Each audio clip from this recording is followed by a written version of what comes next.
katika kutoa maoni. Labda tusiongee unafiki, ukweli unazaa ukweli, ubaya unazaa ubaya. Sasa utakaponichoma mkuki unatengenezea kitu gani? Kwa maana unanitoa kwenye njia. Kwa nini tuna rushwa kule, tunakamatwa kwa ajili ya nini? Mbona sisi tuna nguvu vijana? Habari kutoka JTV. Subscribe. Sisi wachimbaji wengi ukanda huu wote tunachakata kwa kutumia umeme. Lakini changamoto iliyopo kubwa hususan wilaya ya Songwe, yani tangia na kabla, ni wilaya ambayo kila siku ipo kwenye matengenezo ya umeme. Yani kabla na baada ya kuwa wilaya, ni wilaya ambayo kila siku yenyewe ni matengenezo. Kuna watu hapa wana message karibia 1000. Yani kila siku taarifa ni ya matengenezo, kesho matengenezo. Sasa tunashindwa kuelewa. Lakini pia umeme huo uliopo upo ni kwa ajili ya shughuli tu za kawaida, lakini kwenye shughuli zetu za viwanda vidogo hauna unachokizi chochote kile. Hali ni ngumu, umeme ni hafifu. Unaona? Tumeambiwa kwamba kuna mradi mwingine unakuja wa umeme mkubwa, lakini tangia tumepewa hizo taarifa mpaka hivi leo, yani ni hakuna kinachoendelea. Tunaona ni bize tu, magari yanapita yanabeba hizi nguzo za zege kila siku. Lakini basi kwa nini tangia umeanza ungekuwa umefika hata hapo katikati kuna matumaini unayaona? Ahadi zingine zinaleta vikwazo kwenye maisha ya watu. Yani kuna ahadi ambazo zinakuwa ni too much. Yani kila siku unaahidi na uoni. Na ndio maana inafika mahali watu wanatengenezewa chuki kwenye nafsi zao na wanashindwa kutrust maendeleo ambayo yanaletwa. Kwa sababu maendeleo yanayochukua muda mrefu huwa yanakosa imani kwa watu, lakini maendeleo yanayoenda kwa wakati huwa yanaleta imani kwa watu. Jambo la pili, wilaya yetu ya Songwe na jimbo la Songwe kwa ujumla, kwa sisi wakazi wa mazingira haya, ni jimbo na wilaya ambayo tunatambua kwa macho yetu kuanzia kwenye vizazi vyetu mpaka sisi tumefikia umri huu. Ni jimbo ambalo lina rasilimali nyingi na za kutosha. Ukiongea msitu tumo, na tunaona watalii kila siku hapa wanapita wanaenda huko mistuni, tuna ziwa, tuna kila kitu. Lakini jimbo hili na wilaya hii hakuna maendeleo. Yani kama kuna habari unapewa za kusifia kwenda juu, hapana, kuna uongo hapo katikati unafichwa. Yani kwenye uhalisia sisi tuko huku ni wazawa, lakini maisha ambayo tumezaliwa nayo mpaka hivi leo, hatua tunazoziona ni ndogo sana.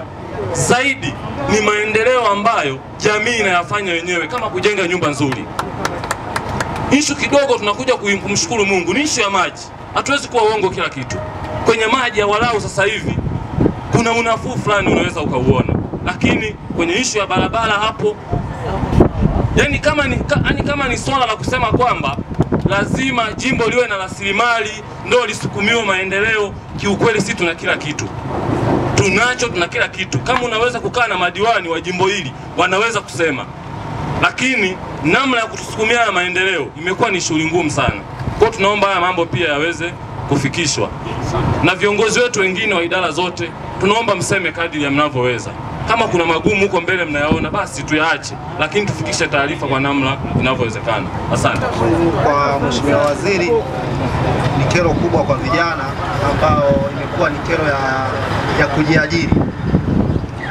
Sisi ni vijana ambao wengi wao tumezaliwa Mkwajuni, tumezaliwa hapa sasa, tumekuta wazazi wetu wakichimba, na pia tumepata stories za kwamba mababu zetu pia wamefia hapa, walikuwa wanachimba. Lakini pia kuna maeneo ambayo tukienda kuchimba ama kujitafutia riziki, yale mazingira tunaambiwa yana mwekezaji, ambao hayo mwekezaji ukiangalia, mimi nachimba sehemu kidogo sana ambacho ni kimwamba kidogo ambacho hata mwekezaji hawezi akachimba. Na eneo hilo naambiwa kuna mwekezaji na ni hifadhi. Sasa ile hifadhi ambayo haina hata mnyama yoyote wala hata sungula, hata ungetembea kutwa nzima uweze kumuona hata sungula, ni hifadhi, inahifadhi nini? Alafu nikikutwa kule ninaambiwa nisije nikagusa. Nikigusa na nikionekanika kule nimehatarisha maisha yangu. Sasa ninafukuzwa mimi kijana ambaye nimezaliwa hapa. Unanipeleka wapi? Unanitengenezea kitu gani?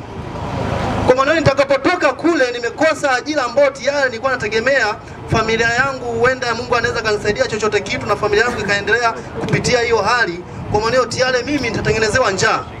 Nikishatengenezewa njaa, hiyo kazi itabaki tena kwenye jeshi la polisi. Wilaya kuwa na vibaka wengi, kwa sababu eneo ambalo natakiwa liwasaidie vijana wanafukuzwa. Hao vijana ambao leo hii ndio nguvu kazi ya nchi. Na sisi tukiangalia Tanzania ni Tanzania ambayo kiufupi tuna nchi nyingi ambazo tunazizidi. Tuna fursa nyingi sana endapo tukawezeshwa na serikali. Lakini kuna labda wawakilishi wetu ambao tumewapa dhamana ya kwenda kutuwakilisha na majibu yetu sisi tukapata, wao ndio wamegeuka tena kuwa wanatunyonga sisi ambao tumewapa dhamana. Ombi lingine ni la barabara, mheshimiwa. Tunateseka sana na tunaumia sana. Ninatamani ninapokuwa kuna labda nakuja kudaiwa kodi ya mapato, natakiwa nione nimezalisha kitu gani. Lakini nakuja kudaiwa labda ya mapato, lakini nikiangalia mbona kama nanyonywa, lakini ni haki ya kudaiwa mapato ndani ya nchi. Na wala sio ombi. Ni katiba ya sheria. Umeona? Lakini sasa ukiangalia barabara ya kutoka Mbalizi kuja Mkwajuni, tumelia miaka mingi sana. Kuna vijana wana nguvu sana na wamejiwekeza sana, hawawezi hata kununua gari yake ndogo kwa sababu wanaogopa barabara. Machinga tuna vitu viko juu sana wilaya yetu hii hapa. Ni kwa sababu hatufikiwi yale mahitaji kwa wakati, kwa sababu ya kukosa barabara, miundombinu hamna. Jana yote anaweza kupita mbele hapa. Hatujai kupata hii fursa ya kutoa maoni. Labda tusiongee unafiki, ukweli unazaa ukweli, ubaya unazaa ubaya. Mheshimiwa diwani, hatujai kuona hata mkutano. Mbunge mwenyewe hatujai kuona hata mkutano. Sasa tunabaki tunashangaa. Tunapolia haki, tunalia haki kwenye Chama cha Mapinduzi cha CCM. Hatulilie haki kwamba labda hii haki tuenda kuipata sehemu nyingine. Mama yangu mimi amekufa, ni mwana CCM. Baba yangu ni mwana CCM. Mimi nitafuata nini? Sina mimi natakiwa niwe mwana CCM. Sasa utakaponichoma mkuki unatengenezea kitu gani? Kwa maana unanitoa kwenye njia. Niame ile njia ambayo wazazi wangu wamenitengenezea. Kwa sasa tunaona nyinyi ndio walezi wetu. Kwa maana hiyo ngazi ya chini imeshindwa kufanya kazi. Ili jua ingetakiwa wao ndio wachomwe na ili jua. Ili jua ili ingetakiwa wao ndio wachomwe na ili jua. Na tunalia sana mheshimiwa. Tunalia sana. Kwa ombi letu sisi tunaomba tusikilizwe vijana. Sio mkopo tu, mkopo. Mimi mkopo huwezi kunifikisha popote mheshimiwa. Nina nguvu mimi. Mimi natakuwa nije ndaiwe kodi. Sio mkopo. Bodaboda bodaboda unaoona leo hii hapa wanakusanyika mbele yao. Kuna mapato mengine ambayo tunatoa tu hatuyajui. Pikipiki inanunua milioni 2 na 700,000. Bado nje tozo gani sijia nini ile, yani toka tuanze ukamatwa nini ile. Tuomba smart toka tuanze kutozwa. Sasa bado tunajiuliza. Sasa mimi mwenyewe sasa kama kazi yenyewe ndio hii bado natozwa. Na kwa siku nimechukua labda bodaboda ya mkataba. Kwa siku shilingi 10,000, hata kufikisha 20,000 ni changamoto sana.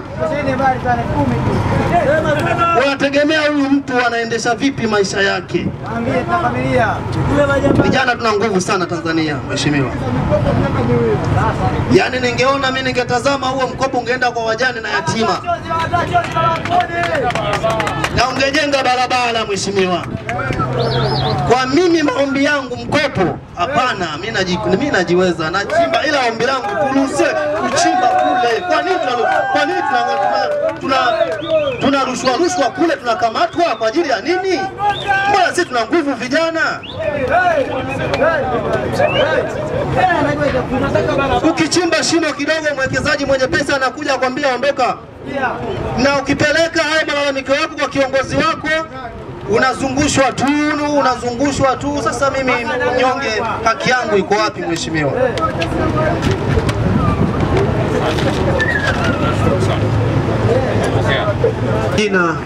Kwa majina naitwa Patrick Ndabigeze.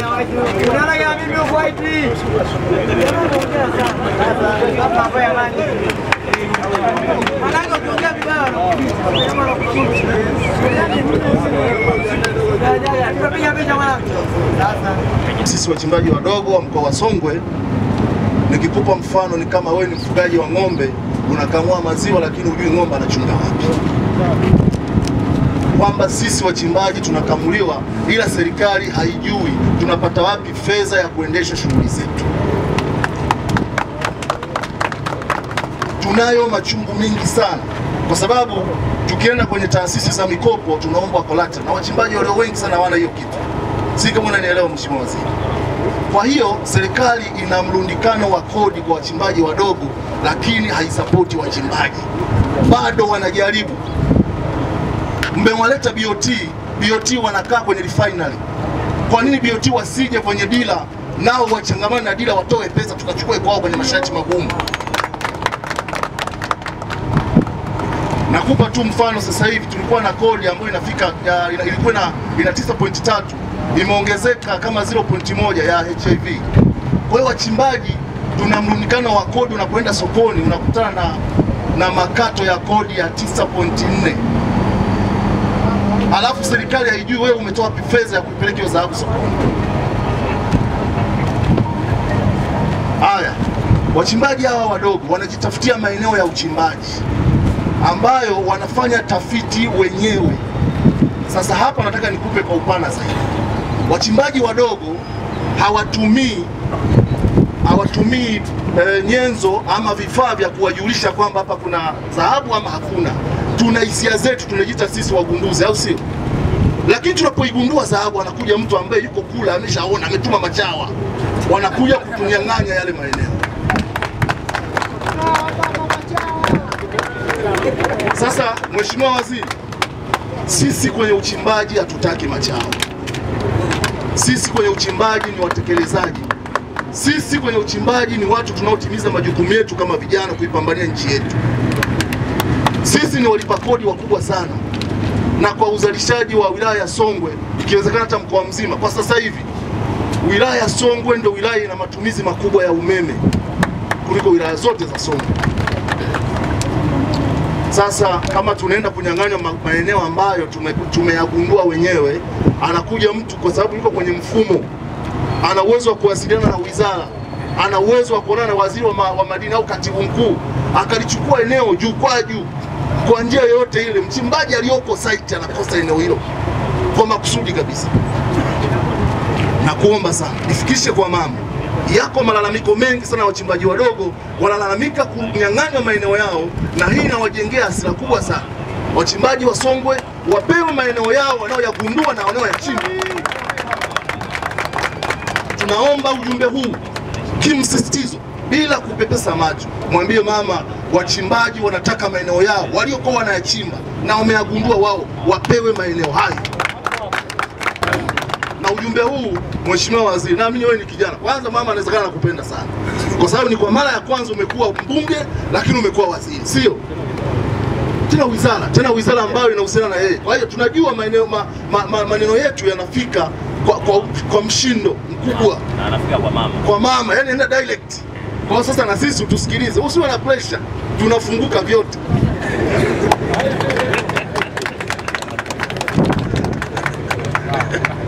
Sasa mheshimiwa waziri, pia kuna taasisi zingine za serikali. Kwa mfano kuna OSHA, kuna NEMKI, kuna FIRE, si kuna nini, kuna taasisi zingine zinaingiliana. Tunaomba mama kalifomu mpya, zinakuwa ni kero kwa wachimbaji. Wanakuja kwa mfano mimi nina duara, mtu wa FIRE ananiambia lazima uwe na FIRE, nitafanya hivi. Sasa FIRE na duara vinaingilianaje?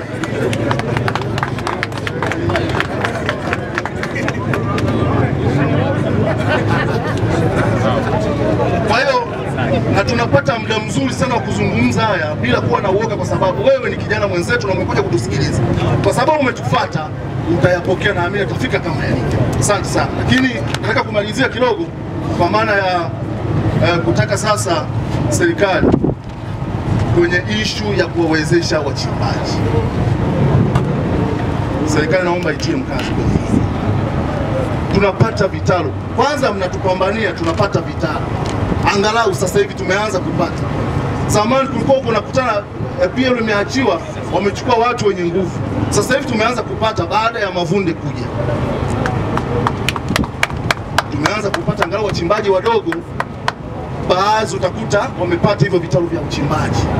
Lakini nimesikia tamko la waziri juzi kwamba kwa zile leseni ambazo haziendelezwi tunaenda kuzinyang'anya. Lakini pia utashauriana na waziri, atatunyang'anya kweli. Ni kwa sababu hatuna mitaji. Tunayagundua maeneo ya msingi na ya muhimu kwenye uchimbaji, lakini mitaji ina process ndefu. Na kuambia kwa mfano sasa hivi wachimbaji wa wilaya ya Songwe tuliomba mkopo kupitia CRDB. Leo tuna mwaka tuyapewa mkopo. Ili naliongea mbele yako, kaongea na hizi taasisi. Tukiomba mikopo, watu angalie kwa nini watu wa mazao wanapewa mikopo tena kwa zamana gani? Sisi wachimbaji tuna shida gani? Kwa nini kwenye mazao wanapewa mikopo na wanapewa ruzuku? Kwa hiyo machimbo sio source ya income ya mapato ya serikali. Kama na sisi tuko kwenye mpango wa serikali tunaingiza mapato, na umesikia juzi hapo tumeingiza karibia bilioni ngapi kwa mwaka wa kwanza tu. Asante. Kwa hiyo nakushukuru sana Mheshimiwa Waziri. Luis Musa Rashid. Tuna kero moja tu. Sisi ni wanunuzi wa madini. Tulikuwa tunafunga saa 3 usiku na usalama, yani hamna chochote, hamna kutekwa, hamna kufanyeje, wala hamna mwizi. Sasa hizi tunafunga saa 12. Tunawapa option makongolosi wanafunga saa 3. Wale wachimbaji wakitoka kuchimba wanakuja jioni pale tumefunga sisi ofisi. Wanaenda kuuza makongolosi. Tunawapa faida makongolosi. Nilikuwa naomba mheshimiwa, umekuja Mkwajuni tumekupokea kama unanikumbuka. Hatujaongea hii kero. Mwenyekiti ameongelea mkopo. Mimi naongelea wateja. Tunawapa njaa wateja na tunawapa chance makongolosi. Wanafunga saa 3. Saizi makusanyo yetu sisi ni madogo. Kwa mwaka sisi tumepewa tukusanye kilo 3 na gramu 600. Tunafunga saa 12. Wateja tunawapata wapi sasa? Wanaenda makongolosi. Wakimaliza wakati zao na hao wote wako chini ya watu. Wamemaliza kuosha, baadaye bosi wangu ametoka, na mimi natoka. Anapotoka siku tumefunga, anaenda wapi? Lifike kwa laimu huyu saizi nahisi kama mmempa kitengo kingine. Anayekuja mwelekeze, wape nafasi kidogo hao wanunuzi. Asante, ndio hiyo. Mheshimiwa, kwa majina naitwa Patrick Ndabigeze. Mimi ni mchimbaji. Ninachotaka kuelezea ni kwamba changamoto kubwa ambayo inawapata wachimbaji, kuna msemo unaosema kwamba akili huwa haionekani kwa asiyekuwa nayo. Katika wilaya yetu hii tuna makundi ya watu walioajiriwa, lakini asilimia kubwa ya watu waliojiajiri ni watu ambao kwa uono wangu ni watu ambao wanatumia akili zao kupambana na changamoto walizonazo. Kwa hiyo changamoto ambayo ninataka nielezee hapa ni namna tunavyokuamishwa kutumia akili zetu. Tumegundua tuna rasilimali, tunafahamu namna ya kuzitumia rasilimali zetu. Tunapojiwekeza nguvu zetu na akili na ujuzi wetu katika kutumia au kutatua changamoto zetu, tunakutana na vikwazo. Mfano mmoja wapo ni maeneo ambayo baadhi yetu sisi wachimbaji tunachimba.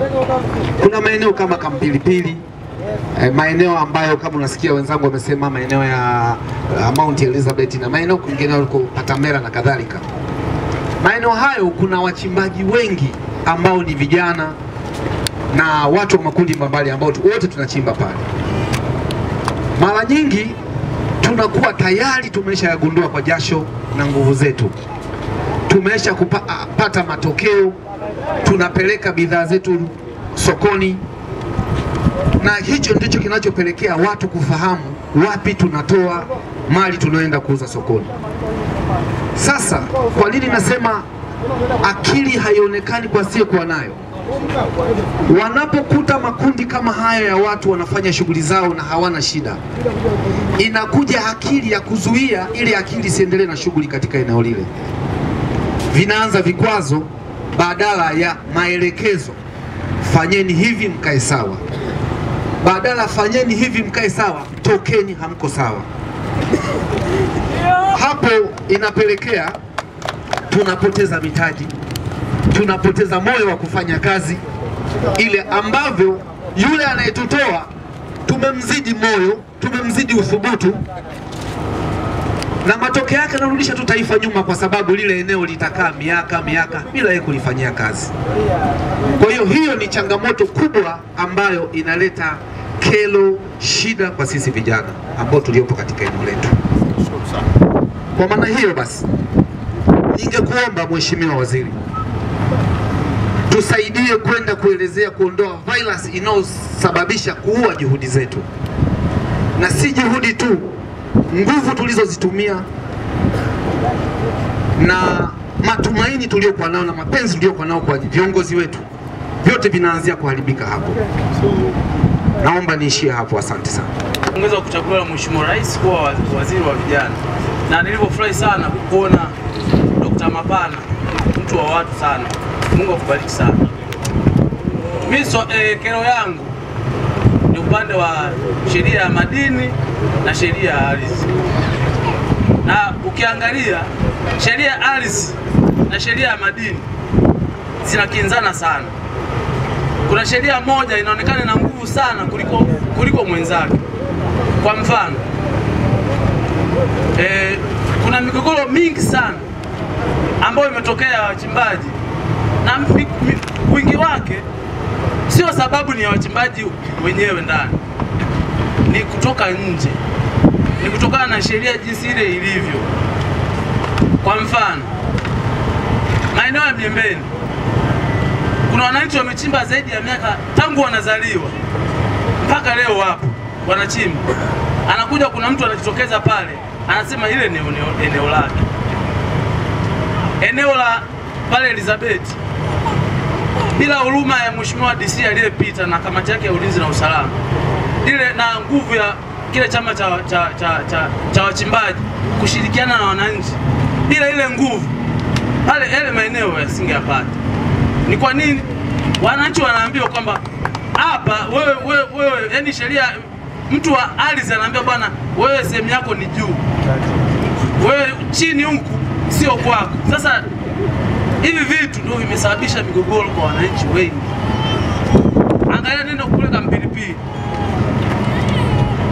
watu wamechimba miaka na miaka, baadaye wanakuja kuambiwa lile eneo sio la kwao, ni eneo la mwekezaji, kwamba nyie kwenu ni hapa juu, eneo la juu, wa chini ni mwenye madini. Sasa unajiuliza, sheria ziko mbili. Mtu kuna presumption ile ya sheria kwamba mtu angalau akikaa miaka 12 ile eneo linakuwa la kwake. Umeona, hata kama hajakatia hati. Sasa mtu amekaa zaidi ya miaka pengine 12 kwa amekaa muda mrefu, anakuja mtu anasema bana pale nipa mwekezaji. Kero ya pili hiyo ameisikia, ameielewa hiyo vizuri. Kero ya pili nilo tu, yani mimi naweza nikamiliki shamba au yawezekana hata nikamiliki kiwanja chenye hati, lakini akitokea mtu akaomba leseni ya uchimbaji kwenye eneo ambalo mimi ninalimiliki kwa mujibu wa sheria, naweza ninamiliki kimila au ninamiliki limepimwa lina hati, Tume ya Madini ina uwezo ikatoa leseni kwa mtu mwingine kwa ajili ya kuchimba, na ikitoa leseni hiyo, manake utaratibu, manake yule mwenye leseni anatakiwa tukae na mimi ambaye kwa ajili ya kuzungumza, na ziko taratibu ambazo zimewekwa kwa mujibu wa sheria ya madini. Sasa ndio hicho kitu anachokizungumzia huyu, kwamba kama mimi nimemilikishwa kwa mujibu wa sheria za ardhi, kwa nini Tume ya Madini anaweza kutoa leseni juu ya hilo eneo? Sasa sheria inaruhusu Tume ya Madini. Kwa kwao wewe wanaona hiyo ni changamoto. Mimi swali langu ni tofauti na madini. Mimi mkulima zao la ufuta. Ufuta umekuwa ni biashara ambayo tunapeleka galani, hatujui inauzwa shilingi ngapi. Yao unapeleka zao, hujui inauzwa shilingi ngapi. Mwishowe inafika wanaukadiria bei. Kwamba sasa hapa bei itakuwa ni shilingi 20,000. Hatujui zao linakoelekea. Ndio maana tukiwaza na kwamba tubadilishe zao inakuwa tena hakuna tija. Tunaomba sana waziri, nenda kafikishe kwamba Songwe kuna sehemu wanalima ufuta, wanapeleka zao, hajulikani biashara. Tunakomba sisi fedha benki kwa ajili ya kuendeshea zao la ufuta. Mpaka hivi tunadaiwa benki, hatujalipa zao. Tukipeleka zao debe imeuzwa 24,000 mpaka 15. Eka kukodi 150,000, bado kupalilia, bado kufanyeje? Eka unapata debe 10, alafu mtu anoa debe 15. Kwa hiyo tunaomba utaratibu, unapopeleka zao ijulikane na bei. Mimi ni hicho tu. Kajola Mkamoga alimaarufu Bajoka. Mimi sina swali, nina ombi. Ombi langu liko upande wa michezo. Wewe ukiwa waziri wa vijana, maana michezo lazima uzingatie. Timu yetu ya Saza FC na timu zingine zimepata wadau wengi wa kulima uwanja shule ya msingi Saza, ila siasa inatawala katika majukumu ya utekelezaji. Hapa Saza tuna watu wenye pesa wanaoweza kulima uwanja hata kuweka carpet, lakini siasa inaingilia kati. Akitaka kulima anaulizwa anataka nini. Mimi ombi langu sasa na kuomba, alikuja na mkuu wa wilaya naye akasema huu uwanja utalimwa, lakini mpaka sasa hivi mkandarasi hajaja, yani hatuelewi. Wake ni siasa imeingia. Ombi langu sasa, ukiwa waziri wa vijana, tubebe hili swala, ongea na mkuu wa wilaya, lile swala letu ahidi atutekelezee na kutulimia uwanja wetu wa shule ya msingi Saza. Na kama ana uwanja mwingine ambao anaweza kutulimia, akalime uwanja mwingine kama huwa anaona na banana. Ombi langu nilo, asante. Nashukuru, kamsalimie Samia, tunampenda sana. Hivyo hivyo. Tulikuwa tunaomba kile chuo cha VETA kinachojengwa maeneo ya Mkwajuni kiweze kwenda kwa haraka ili vijana tuweze kupata mafunzo kwa wingi zaidi. Sasa hivi tumekuwa tukipata mafunzo ya udereva maeneo mbalimbali katika vyuo tofauti tofauti. Tunapopata mafunzo yale inabidi turudi nyumbani kwa ajili ya kuja kufuatilia leseni. Ukienda kufuatilia leseni mkoani unaambiwa hii chuo ulichosoma ni cha mkoa fulani, kwa hiyo inatakiwa urudi mkoa husika ndo kafuatilia leseni. Sasa kama serikali imeweza kutoa vibali vya hizi taasisi kutoa mafunzo ya elimu sehemu yoyote, kwa hiyo tunaamini kwamba tunaweza tukapata leseni kutoka mkoa wote ule. Tusaidie swala hilo ili tuweze kupata leseni kutoka mkoa wote ule, tusiweze kupata usumbufu sana. Swala la pili, mheshimiwa, sisi kama vijana tulikuwa tunahitaji mikopo ili kuwezeshwa. 50% ya vijana tumejiajiri. Kama mikopo ikitolewa kwa wakati, tunashukuru mheshimiwa mkurugenzi anatoa kwa kiasi fulani, lakini tulikuwa tunaomba iongezeke spidi ya utoaji ili swala la mikopo lisiende kwa muda mrefu sana. Ni hayo mheshimiwa. Heshima kubwa kukaribisha katika wilaya ya Songwe, wilaya yenye rasilimali muhimu za madini ya dhahabu na yenye vijana wengi wenye nguvu na ari na shauku ya kufanya kazi. Mheshimiwa Waziri, vijana wa wilaya ya Songwe wamejikita katika shughuli za uchimbaji mdogo wa madini ya dhahabu katika chanzo kikuu cha kimapato na ajira. Hata hivyo, juhudi zao zimekuwa zikikumbana na changamoto kubwa ya ukosefu wa mitaji, vifaa bora vya kazi, mafunzo ya kisasa na ujuzi wa ujasiriamali. Kupitia risala hii tunaiomba serikali kupitia wizara yako tukufu tusaidie kwa kuanzisha na kuimarisha mifumo madhubuti ya mikopo nafuu kwa vijana, programu za mafunzo ya ujasiriamali pamoja na usimamizi wa karibu wa shughuli za migodi midogo ili kuongeza tija, usalama na thamani ya madini yetu. Mheshimiwa Waziri, maono yako ya kuhamasisha vijana katika kujitegemea na kujijenga kiuchumi yamekuwa chachu ya motisha ya vijana wengi. kama ambavyo umekuwa ukisisitiza mara kwa mara kuhusu maendeleo binafsi. Na nukuu, unahimiza vijana kujiamini na kuchukua hatua binafsi katika kufanikisha ndoto zao. Katika ujasiriamali na biashara umekuwa ukisisitiza kuwa mafanikio ya biashara huanza na nidhamu, malengo ya wazi na utayari wa kujifunza kila siku. Vijana wanapaswa kuona changamoto kama fursa ya kujifunza na kukua badala ya vizingiti. Mheshimiwa Waziri, kauli na maana hayo yanatoa mwanga mkubwa kwa vijana wa Songwe. Hata hivyo, juhudi hizi haziwezi kufanikiwa kikamilifu bila uwezeshaji wa mitaji na mazingira rafiki ya uwekezaji kwa vijana. Kupitia wizara yako, tunakuomba kwa unyenyekevu mkubwa kusaidia kuanzishwa kwa mifuko ya mikopo ya vijana wa migodi midogo, kuwezesha mafunzo ya biashara, usimamizi wa fedha na uongozaji wa thamani za madini yetu, kuweka njia rahisi za vijana kupata leseni halali za uchimbaji. Tunakuahidi kuwa vijana wa Songwe wako tayari kufanya kazi kwa bidii, kwa uaminifu na kwa nidhamu ili kuchangia kikamilifu katika uchumi wa taifa letu. Tunakupongeza kwa uongozi wako na tunakutakia ziara njema katika wilaya yetu. Asante. Ya kwanza ya madini tunapewa mkataba tunavyopewa hatulipwi baada ya miezi hata miwili au mitatu. Tukienda hata kutafuta mitaani bado tunakuja tunakamatwa na watu wa mitaani, askari wanakuja wanatukimbiza nini. Sasa sisi kama kama sisi tuko wa Tanzania, sisi tunaishije? Kama hapa sasa hivi tunachimba hapo, tunakuja tunakimbizwa, tunapigwa, tunapelekwa miezi 6 au laki 5 kitoe. Maana yake ni nini? Mimi mkataba nimeshindwa, mimi na familia, inatakiwa nihudumie familia ile na watoto wale. Yaani kaya miezi 3 bila familia kula. Kiongozi, muangalie hicho. Kutupeka hata utu. Mali Amon Mazembe. Ndugu Mheshimiwa Waziri, ilikuwa na mambo mawili au matatu ya kuweza kuchangia hapa mbele yako. Changamoto ya kwanza, Mheshimiwa Waziri, vijana wachimbaji wadogo tunatumia nguvu kubwa sana kwa kutafuta mitaji ya kwetu wenyewe, kwenda zaidi mtafani kutumia mikopo ya watu ambao wanashangaa mtu anakuja kutumia hela alipa kulipa hela mikopo. Lakini ukishapata ile dhahabu, unaenda pale kwenye soko la madini, kuna kodi kubwa sana ambazo kija ukiangalia katika ule uzungushaji wako wa kazi yako na ile hela unakuta kuipata, asilimia kubwa inabaki kwenye kodi na kwenda kumlipa mtu yule ambaye alikuwa lazima ile hela kuweza kuzungushia ile kazi yako.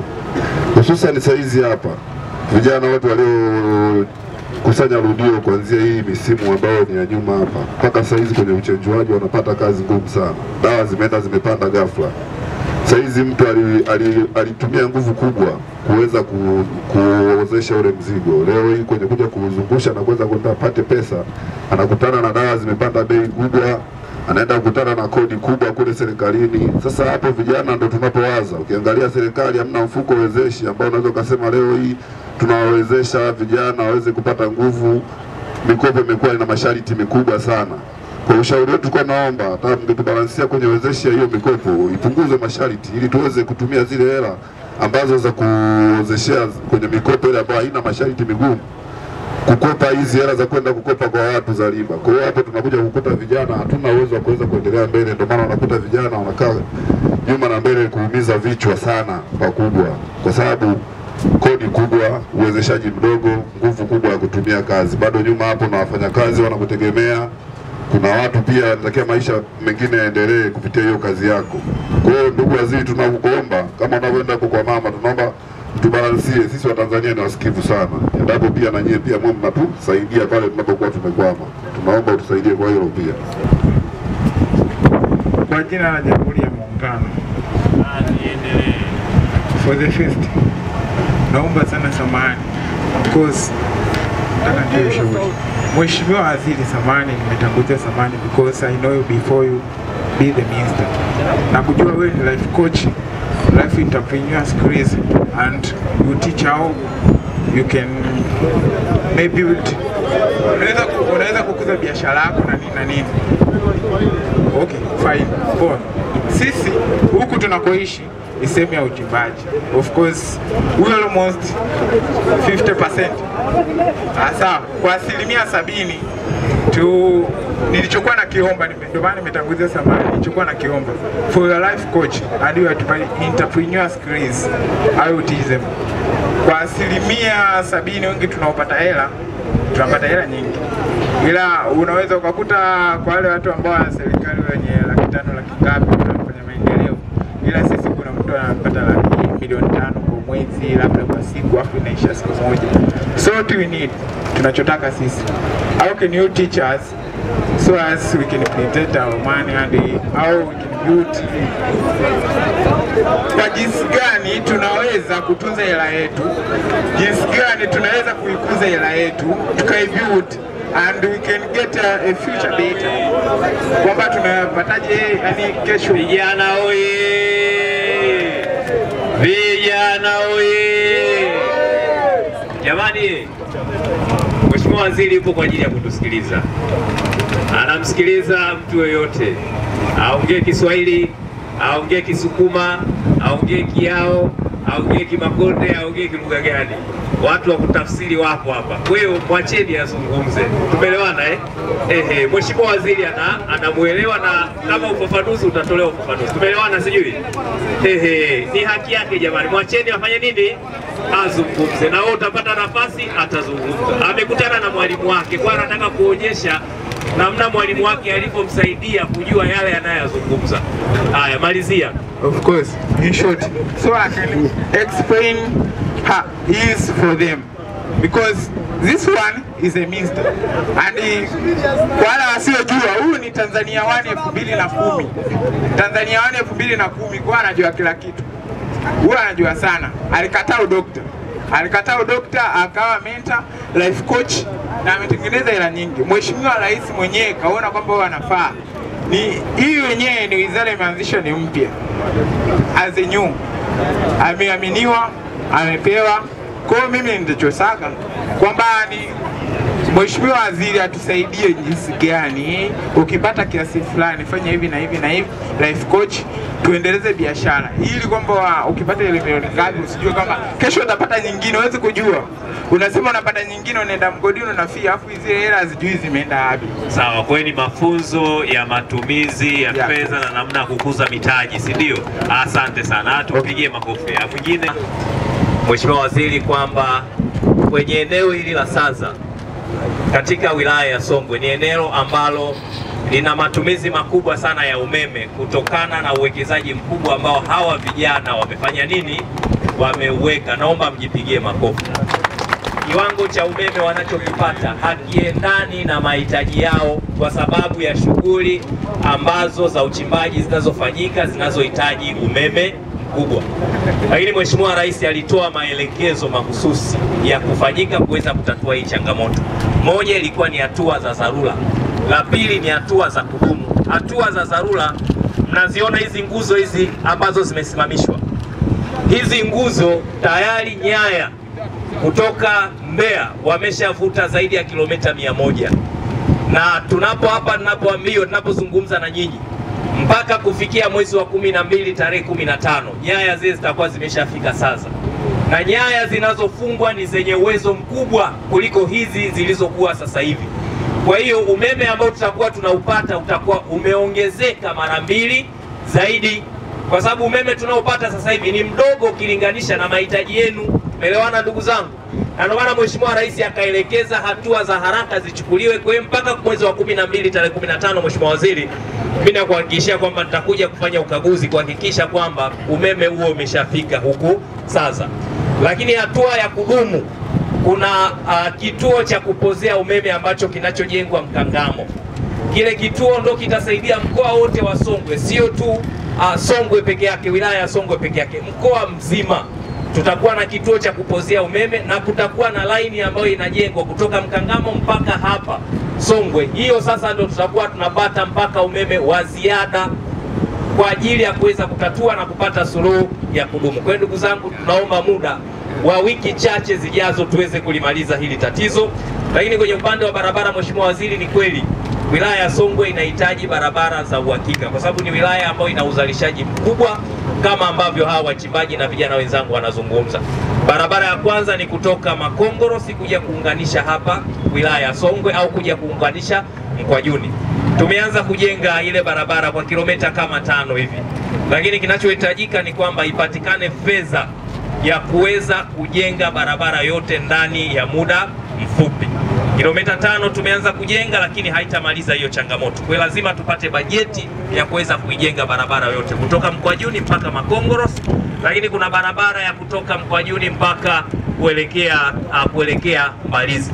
Barabara zote hizi zinahitaji kupata bajeti ambao tukuombe Mheshimiwa Waziri, kwa sababu unatoka jikoni na mimi niungane na vijana wenzangu kwamba tunataka hizi barabara tupate bajeti ya uhakika tuzijenge zote ili tuweze kufanya shughuli zetu vizuri. Na la mwisho, Mheshimiwa Waziri, kuhusiana na ile VETA, tumepata ufafanuzi hapa kutoka kwa RPC. Ni kwamba kuna baadhi ya vyuo vilifungiwa kutokana na kukosa vile vigezo vyote vinapostahili kwa ajili ya kutoa mafunzo ya udereva. Sasa vijana wakawa wakienda kusoma kule, vile vyeti vyao vinakuwa havitambuliki. Lakini hilo, kwa sababu wewe ni waziri ambao unashughulikia maendeleo ya vijana haya, serikali tuharakishe huu mchakato wa kuweza kuvijengea uwezo hivi vyuo vikizi vile vigezo, kwa sababu ndio vyuo vinavyohusika kuhudumia hawa vijana ambao wanapatikana katika maeneo ya wilayani. Hivi vyuo vyetu vidogo vidogo vinavyopatikana kwenye mawilaya yetu ndio ambao vinasaidia bodaboda, bajaji kuweza kujifunza. Kuliko bodaboda atoke hapa aende kujifunza kule makao makuu ya mkoa, hana pesa za kwenda kuishi kule. Lakini vyuo vidogo vidogo vinavyopatikana kwenye wilaya zetu ndivyo ambavyo vinawasaidia kupata mafunzo, lakini pia kuweza kupata leseni zao. Kwa tukitengeneza utaratibu mzuri wa kuweza kuvisimamia hivi vyuo, tukavilegezea masharti, vijana wetu wengi sana watakuwa wanapata mafunzo na itawajengea uwezo wa kuweza kupata leseni kwa njia ya haraka. Baada ya maelezo ya Mheshimiwa Waziri, nikukaribishe sasa uweze kuzungumza na vijana na uweze kutupatia maelekezo. Tuko tayari kupokea maelekezo, mimi pamoja na viongozi wenzangu, Mheshimiwa Mkuu wa Wilaya, mkurugenzi, kuhakikisha kwamba tunakidhi matarajio ya wizara unayoiongoza na tunakidhi matarajio ya rais wetu Mheshimiwa Dr. Samia Suluhu Hassan katika kuwarahisishia maisha ya vijana wenzetu. Dr. Samia Suluhu Hassan oye! Waziri wetu oye! Wakati naandaa hii ziara, katika ratiba huko haikuwekwa, na nilipouliza wakaniambia mbali sana, na wakasema huko bwana, ukienda ratiba itafanya nini? Itavurugika. Nikasema mimi kazi alionipa Mheshimiwa Rais ni kuwasikiliza wale ambao hawasikilizwi mara kwa mara, na nimeona faida ya kuja huku kwa sababu nimepita maeneo, nimesikiliza hoja ambazo ni za msingi sana sana. Nimeongea mambo mazito na mambo ambayo haswa sisi kama viongozi wa serikali ndio tunatakiwa kuyafanyia kazi. Sasa yako mambo machache ambayo nataka niyashughulikie hapa, nipate majawabu yake na ufuatiliaji tuweke hapa. Kuna swala michezo limezungumzwa kuhusu uwanja unataka kujengwa, kwa kuna changamoto katika hilo. Mheshimiwa Mkuu wa Wilaya, naomba usimame utueleze changamoto ni nini. Hawa vijana wakishafanya kazi zao wanatakiwa wakaburudike, ndio maana ya kuwa kijana. Sasa oye! Sasa safi. Mheshimiwa Waziri, jambo hilo nalifahamu na niliwahi kuhudhuria fainali moja hapa kwa Madini na Sasa FC kama sikosei.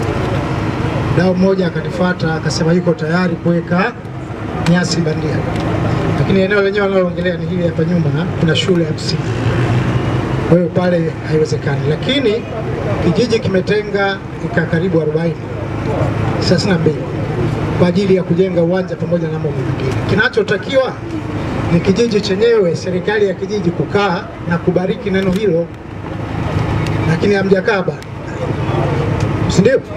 Kwa hiyo liko hapa kijijini, serikali ya kijiji kukae mubariki matumizi ya eneo lililotengwa, ndivyo lilivyo. Sawa. Sasa moja ya falsafa ya hii Wizara ya Maendeleo ya Vijana ni kushughulikia mambo kwa kasi. Haya mambo ya kujadili mambo, tunarudi tena hapa tena tunakuta mnajadili kitu kile kile. Mheshimiwa Rais haya mambo hataki kabisa.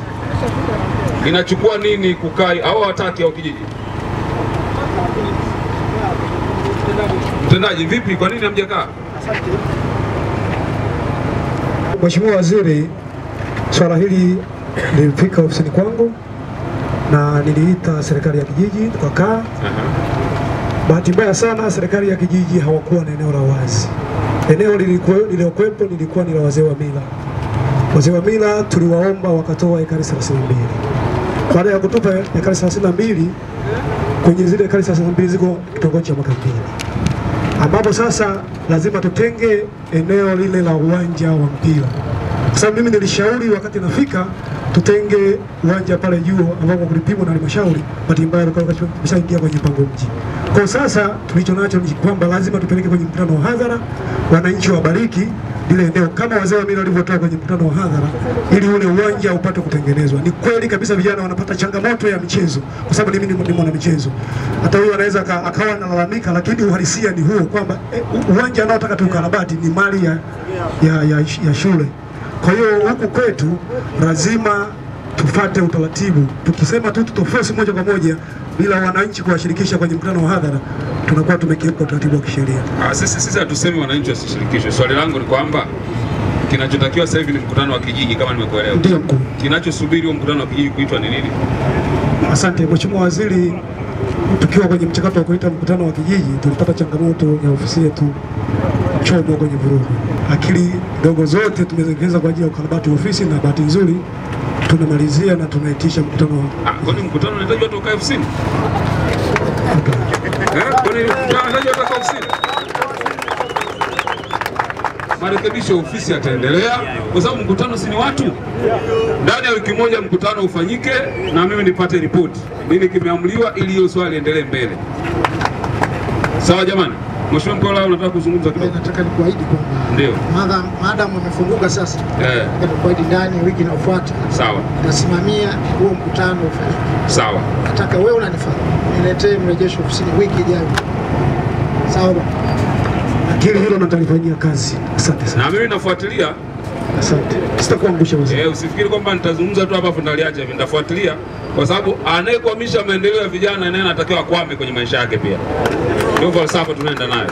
Wewe ukikwamisha mambo ya wengine nayo tunakukwamisha pia, kwa sababu Mheshimiwa Rais hataki kusikia masuala ambayo yanahusu vijana yana kelele yanayoweza kushughulikiwa sasa hivi, asingoje kesho. Kwa Mheshimiwa Mkuu wa Wilaya, naomba ile swala kama tulivyokubaliana tutalifuatilia. Kama kuna changamoto yote, Mheshimiwa Mkuu wa Mkoa yuko hapa, anapatikana, lishughulikiwe, mambo yaweze kuendelea vizuri. Tuko vizuri jamani. Kwa hiyo nafikiri limekaa sawa sawa. Sawa. Kuna swala kisheria hapa limezungumzwa, na nafikiri linahitaji mjadala mpana, lakini mantiki mnachokizungumza mimi nimeielewa sana, kwamba sheria, wewe uko sehemu unafanya shughuli zako za uchimbaji, lakini baadaye anatokea mtu anaenda kuwahi kuomba leseni, alafu anapewa leseni, akija pale inaonekana wewe haufai au hutakiwi kukaa pale.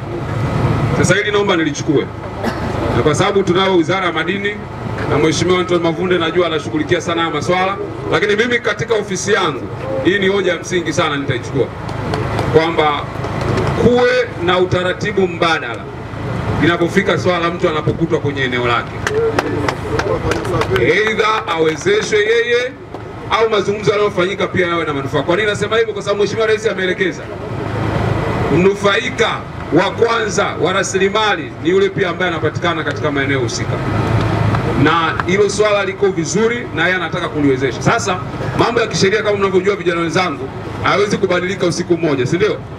Kwa hiyo tunachukua kama ajenda ili tuone tunavyoweza kuitekeleza na kuiwekea nguvu, na uzuri kama mnavyojua wizara yetu ni mpya. Kwa hiyo tumepita huku ili tupate ajenda kama hizi zitakazotusaidia pia kwenda kuona namna ambavyo tunaweza tukawasilisha vizuri. Ninachotaka kuhakikishia, masuala yanayohusiana na vijana, Mheshimiwa Rais anayapa kipaumbele kikubwa sana. Katika ahadi zake 13 za siku 100, ahadi 6 zote zinagusa vijana. Maanake 46% ya ahadi zote alizotoa zinagusa maslahi ya vijana. Sasa hili naomba nilichukue, wataalamu wako hapa, sisi tunalijengea hoja, na kitakachofanyika Mheshimiwa Mkuu wa Wilaya, haya mambo tuliyozungumza tukiwa tunayapatia majibu yake, hao wananchi waitwe na waeleze, ili pia na wenyewe wajue kinachoendelea, kwa sababu tunapokaa kimya ndio wanakuona kama vile masuala hayajashughulikiwa au tumekuja tu kutembea na kutalii. hata kama yameshindikana, majibu yarudi, uambie kwamba yamefanya nini, yameshindikana, ili tujue tunaendeleaje kutokea pale. Tuko vizuri ndugu zangu eh? Sawa. Sasa yako masuala mengine sitaweza kufafanua sana, kwa mfano swala la kufuta nimelisikia hapa. Na Mheshimiwa mkuu wa mkoa nafikiri amelinoti, nafikiri sana mambo ya stakabadhi ghalani. Sasa hii mifumo tutaendelea kuona namna ya kuiboresha. Lakini wito wangu kwa viongozi ambao nataka niutoe sasa. Mheshimiwa Rais ameunda Wizara ya Maendeleo ya Vijana. Na hii wizara tunaendeshwa na falsafa tatu kubwa ambazo kila kiongozi anayeshughulikia masuala ya vijana hizo falsafa anatakiwa zizingatie. Ya kwanza ni kasi ya utekelezaji wa changamoto za vijana. Kama kijana ameleta changamoto kwenye ofisi yako, uwe mtendaji, uwe mkuu wa wilaya, uwe mkurugenzi, uwe mkuu wa mkoa, awe waziri kama mimi, yoyote ambaye anashughulikia masuala ya vijana lazima ashughulikie kwa kasi. Haya masuala ya kuambia vijana nenda rudi, nenda rudi, nenda, anamaliza nauli, anamaliza muda, tunataka tuyafute katika utendaji wetu. Kijana anapokuwa na changamoto anatakiwa ashughulikiwe kwa kasi. Na sambamba na hilo, sisi wizara tutatengeneza mfumo wa uwajibikaji, ambao mfumo huo utakuwezesha wewe kijana wa hapa sasa, ukiwa una changamoto utaweza kuileta moja kwa moja kupitia simu yako ya mkononi. Mimi kama waziri nitaona na watendaji wangu, ili yule ambaye anatakiwa kuwajibika, ambaye hajawajibika, sisi ili tuweze kumwajibisha vizuri, kwa sababu ni ulimwengu wa kasi. Jambo la pili, tunasema vijana wafuate walipo. Usisubiri kijana kufuate ofisini. Ndio maana mimi ningeweza kukaa ofisini nikampigia simu mkuu wa mkoa au mkuu wa wilaya nikamwambia naomba taarifa za vijana wa sasa. Angenipatia makalabrasha, angenipa makaratasi nikayasoma. Lakini nimekuja na nimeyagundua mengine ambayo pengine nisingeweza kuyagundua. Kwa falsafa wizara hii, viongozi wasisubiri vijana wawafuate, badala yake viongozi wafuate vijana walipo. Waende maeneo yao ya kazi, waende maeneo yao ya changamoto, ili waone na wapokee changamoto zao na kuzishughulikia. Na ya tatu, tutajitahidi sana kutumia teknolojia ili kuwafikia vijana wa nchi ya Tanzania. Kama unavyojua Tanzania ni kubwa. Mimi kama waziri siwezi nikafika kila mahali wakati wote. Tunataka tufanye matumizi ya teknolojia ili wakati wote ule kijana wa Tanzania kama anavyoweza kutumia simu yake mkononi aweze kutumia pia kuhakikisha kwamba wanawasiliana na viongozi wake. Naomba niwaahidi ndugu zangu wanasaza na vijana wa mlioko hapa, madhumuni ya serikali hii ni kuboresha maisha yetu. Madhumuni ya Mheshimiwa Rais ni kuboresha maisha yetu. Kwa mara ya kwanza katika historia ya nchi hii tunaundiwa wizara ambayo inashughulika na vijana peke yake. Kwa nini Mheshimiwa Rais amefanya hivyo? Moja, anataka kutupa sauti. Mbili, anataka kutupa vipaumbele vinavyohusika. Na ofisi ya wizara hii ameiweka chini ofisi yake, akimaanisha kwamba hakuna kitu kitakwama kinachohusiana na vijana. Niwaombe wito wa mwisho, tuendelee kudumisha amani na utulivu. Mipango yote hii tuliyoisema hapa, tunahitaji kuwa na amani, tunahitaji kuwa na utulivu ili tuweze kuitekeleza. Kauli mbiu yetu nimesema pale mwanzoni, tunasema vijana tuyajenge Tanzania ni yetu. Tunaweza tukarudia tena, vijana tuyajenge Tanzania. Tushike ngumi namna hii, vijana tuyajenge Tanzania, vijana tuyajenge Tanzania. Maana yake ni nini? Hata kama kuna jambo unaona haliko sawa sawa, bado hatujafika sehemu ya kuto kuzungumza, tunaweza tukakaa chini tukazungumza. Ndio maana nilimuita yule white yule, alizungumza hapa kwa uchungu sana. Nimemwambia Mheshimiwa Rais amesema vijana wasikilizwe na vijana waongee. Ndio maana kila aliyeongea hapa tumemsikiliza bila kujali ameongea jambo gani. Tunataka sauti ya vijana iweze kusikilizwa. Kwa chochote tulicho nacho, hakikisha unakifikisha katika maeneo husika maalum yanayotakiwa kufanyika na kisha yatafanywa kazi. Ni matumaini yangu vijana wa sasa, haya yote yaliyozungumzwa hapa yatafanywa kazi. Mheshimiwa mkuu wa mkoa amesema kuhusiana na umeme, na mimi nitafuatilia mwezi wa 12 tarehe 12 sio? Tarehe 15 nitafuatilia nijue kama imefanyika, ili kama haijafanyika tujue nani anayetukwamisha. Ili anayetukwamisha awapishe wale ambao hawatakwamisha masuala ya vijana. Ili shughuli za kiuchumi za vijana zifanyike. Kwa masuala yetu yafuatilia yanayohusiana na sheria na sera, hayo yanaweza kuchukua muda kidogo. Lakini tunachukua kama ajenda za vijana yanahusisha sekta zingine pia, na nyewe pia tutashughulikia. Naomba niwahakikishie Mheshimiwa Rais ana matumaini makubwa sana na vijana wa nchi hii, na dhamira yake ni kujenga mazingira bora. Na mimi nitamfikishia salamu kutoka kwenu. Haya mlioyasema yale ambayo hajakamilika, lakini nitamwambia kwamba ahakikishe pia katika ahadi zake zile kubwa alizozifanya, sehemu kubwa ya ahadi hasa katika mitaji pia ifike pia katika eneo la sasa kwa ajili ya vijana walioko hapa. Baada ya kusema hayo, mimi niwashukuru sana. Naomba tuendelee kuiombea nchi yetu, tuendelee kumwombea Mheshimiwa Daktari Samia Suluhu Hassan, na pia tuendelee kudumisha amani yetu ili wote kwa pamoja tutimize ndoto yetu. Asanteni sana na Mwenyezi Mungu awabariki sana. Mtazamaji wa J Online TV, ili uwe kwanza kupata habari kutoka JTV, subscribe kisha like, halafu bonyeza kengele hapo chini ili uwe wa kwanza kupata taarifa pindi habari mpya inapokuwa imewadia.